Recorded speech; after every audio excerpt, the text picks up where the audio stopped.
لیکن قرآن اللہ کے محبوب کے سینے پہ نازل ہونے والی آخری کتاب ہے، اس کے بعد کوئی کتاب آنے والی نہیں ہے۔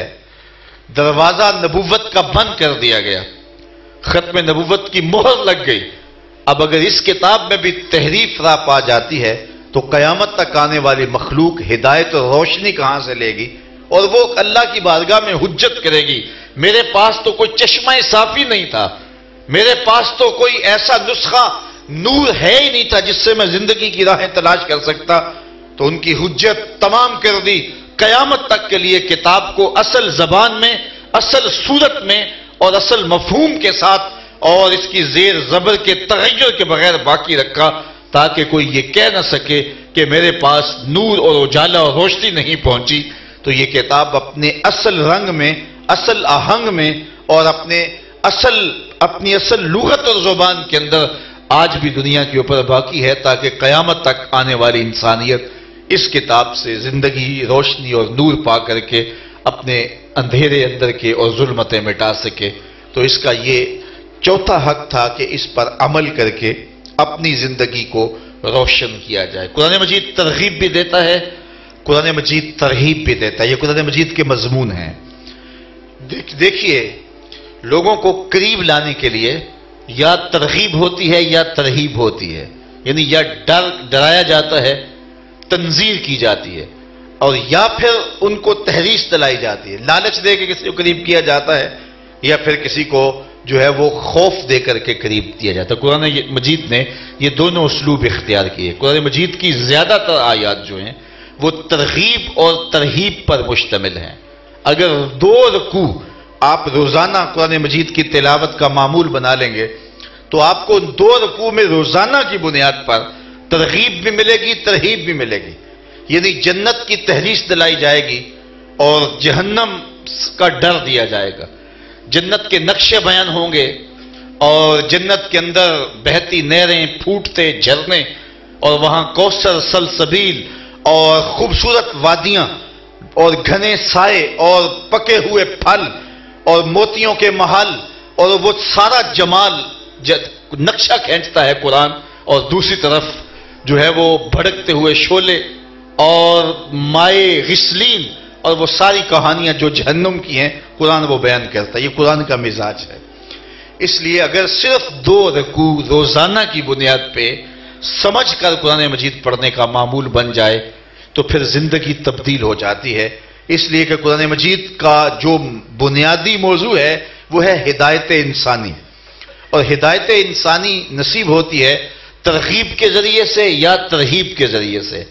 مجھے معاف کیجئے گا اگر میری بات کسی کو تلخ لگے، یہ 2-3 اشروں سے ہمارے مسلک میں بالخصوص ترغیب اور ترہیب کا مذاق اڑایا جاتا رہا۔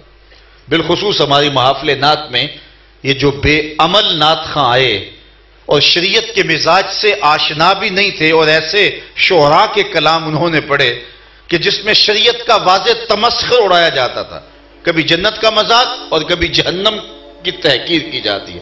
ہورے تو کیڑی جنت دا کرنا ہے تذکرہ، اور لوگ اس کے اوپر پیسے پھینک رہے ہوتے ہیں۔ میاں اسی جنت کا تذکرہ جس کی تحریص رب نے قرآن میں دلائی ہے، قرآن کے ورق پہ جنت کی تحریص دلائی گئی ہے، اور یہ مضمون ہے قرآن کا۔ اور انبیاء اور یہ شان لے کر آئے، میرے اور آپ کے آقا و مولا کی 2 صفتیں ہیں، مبشر بھی ہیں اور نذیر بھی ہیں۔ مبشر بشارت دینے والے اور نذیر تنذیر کرنے والے، ڈر سنانے والے، یہ حضور کے بھی 2 اوصاف ہیں، اور قرآن مجید کے مضامین ان 2 چیزوں پہ مشتمل ہے۔ تنذیر اور تبشیر کے ذریعے قرآن بلاتا ہے، اور ہمارے سٹیج پہ کیا ہوتا رہا کہ کبھی تبشیر کا مذاق اڑایا گیا، کبھی تنذیر کا مذاق اڑایا گیا، کبھی جنت کا مذاق اڑایا گیا، ہوئے تو کیڑی جنت دا کرنا ہے تذکرہ، اللہ اکبر، اور کبھی جہنم کا مذاق اڑایا گیا۔ وہ ایک بولنے لگا کہ مجھے دیکھ کے جہنم کو بھی آئے پسینہ، تو ہمارے استاد فرمانے لگے کہ بیٹے اب تیرے منہ میں طوطی بولتا ہے، جو کہنا ہے کہہ لے، یہ تو قیامت کے دن پتہ چلے گا کہ پسینہ کس کو آتا ہے۔ وہ عمر جس کو میرے حضور فرماتے ہیں کہ عمر فی الجنہ، عمر جنتی ہے، اور وہ بھی ایک دن رو رہے تھے اور کہتے برابر سرابر بھی چھوٹ گئے تو غنیمت سمجھیں گے۔ جن کی ساری زندگی تقوی سے عبارت ہے۔ حضرت ابوبکر صدیق رضی اللہ تعالیٰ عنہ چڑیا کو بیٹھے ہوئے شاخ پہ دیکھتے ہیں اور روتے ہوئے کہتے ہیں چڑیا کتنی موج ہے تیری، ایک شاخ سے دوسری شاخ پہ اڑ کے چلی جاتی ہے اور قیامت کے دن تیرا حساب بھی نہیں ہوگا۔ حضرت عثمان قبر پہ رو رہے ہیں تو کسی نے کہا عثمان یہ کیا ہے؟ کہا حضور نے فرمایا تھا آخرت کی پہلی منزل قبر ہے۔ تو یہ وہ لوگ ہیں تتجافا جنوبہم عن المضاجع، جن کی کروٹیں بستروں سے الگ رہتی ہیں، خوف اور طمع میں رب کو پکارتے ہیں، اور یہ ان کی زندگی ہے اور یہ ان کا تقوی ہے، اور تقوی کا عالم یہ ہے۔ صاحبو کہیں غلطی میں نہ رہ جانا، کہیں غلطی میں کہیں مغالطے میں، ترغیب اور تبشیر یہ دونوں مزاج ہیں قرآن کے، نبی مبشر بھی ہے اور نذیر بھی ہے۔ اللہ اکبر۔ ایمان بین الخوف والرجاء، ایمان کیا ہے؟ امید اور خوف کی درمیانی کیفیت کا نام ہے۔ کرم دی آس ہے مینو نالے ڈر بھی آندا ہے۔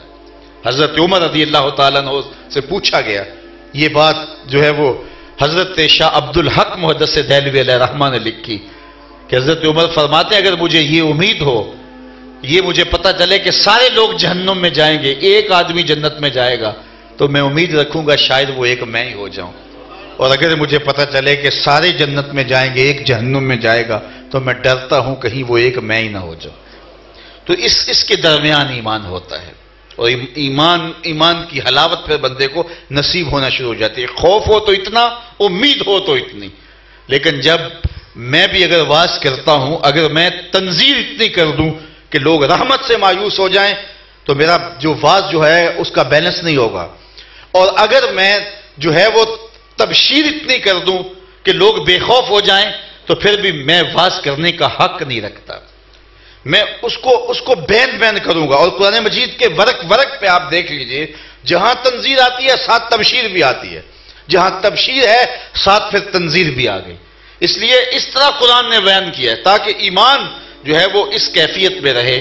تو اس لیے نعت خواہ ہوں یا پیر ہوں، یہ کوئی صورت نہیں ہے کہ آپ پیر صاحب کے پاس چلے جائیں تو پھر آپ کے سارے گناہ معاف ہو گئے ہیں اور آپ جو مرضی کرتے پھرے، آپ کو کوئی پوچھ نہیں ہوگی۔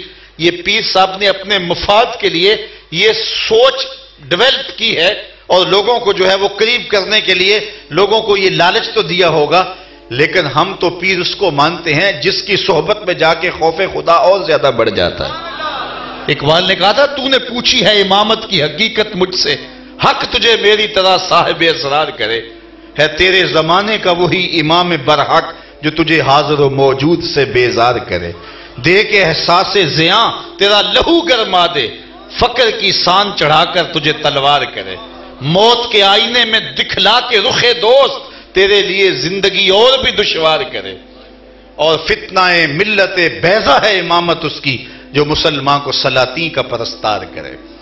اس لیے ہمیں اپنی زندگیوں پر غور کرنا ہوگا، کہیں ایسا نہ ہو کہ بچپن سے لڑکپن سے جوانی اور جوانی سے بڑھاپا اور اس کے بعد پھر قبر اور ہم ساری زندگی کسی مغالطے میں رہیں۔ تو قرآن کا اسلوب ہے تبشیر کا اور تنذیر کا، اور ان دونوں سے مقصود ہدایت انسانی۔ تو ہدایت انسانی کے لیے ہمیں کتاب اللہ کو سمجھ کر پڑھنے کی کوشش کرنی چاہیے۔ اگر عمر کے ایسے حصے میں چلے گئے ہیں کہ اب اس کو سمجھ کر پڑھنے کا موقع نہیں ہے تو اہل علم کے پاس جا کے بیٹھے اور ان سے قرآن مجید سیکھیں اور اس کے مفاہیم و مطالب کو بیان کریں، اور اپنی زندگی کی راہیں اس سچی کتاب کی روشنی کے اندر مرتب کر لیجئے گا۔ زندگی کٹ رہی ہے، میں اور آپ لمحہ لمحہ موت کے قریب ہو رہے ہیں۔ آج جو میرے پاس فرصت ہے کل نہیں ہوگی، آج ساوی نے کھلے راوی نے انج ٹوک نوکھڑے ٹکڑے نے، روز وقت نہیں آتا، وقت پر کافی ہے ایک قطرہ بھی آب خوش ہنگام کا، جل گیا جب کھیت برسا می تو پھر کس کام کا۔ آج نہیں کل ہر کوئی پچھتائے گا، لیکن کیا فائدہ جب آنکھیں بند ہوں گی تو پھر آنکھیں کھلیں گی۔ اس وقت کا پچھتاوا سوائے حسرت بڑھانے کے کچھ نہیں ہوگا، اور آج کا پچھتاوا زندگی بدل پچھتاوا ہوگا۔ تو آج میں اور آپ اپنے اوپر غور کریں۔ وہ ایک فقیر تھا، بازار میں کھڑا رو رہا تھا تو کسی نے گزرتے ہوئے اسے پوچھا، بابا کسی نے مارا ہے، تنگ کیا ہے، کیوں رو رہے ہو؟ اس نے کہا